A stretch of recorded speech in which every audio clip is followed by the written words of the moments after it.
butiki. Yan, pagkain na po na yan. O seafood po yan, malambot. Dog food. Ayun, binabad dyan para mamon. Nakakalat na po. Gagawin nila dyan, kakain na lang sila. Ang mahirap sa mga butiking ito, nag-ahaway pa. Ang dami oh. Tapos nag-ahaway sila. Yan. Lagi ko po sila binibigyan panangalian. Kaya dumami na sila.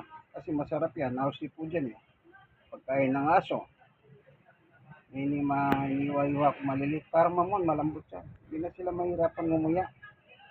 Basta kain lang sila ng kain. Ayan o.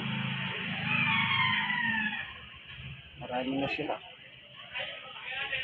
Naging pamilya na po sila. Ayan. Ayan. Ayan na po. Kumakain po sila. Kainin natin.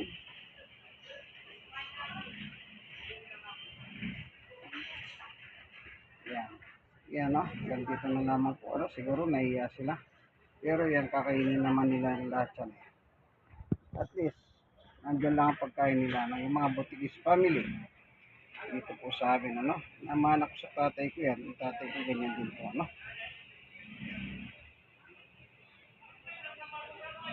Butikis family. Tumami na sila. Kasi masarap ang pagkain nila. Mabitamina. Tungkol daw si. Po, sige. Dito na lamang po ang ating video sa mga Butikis family. No?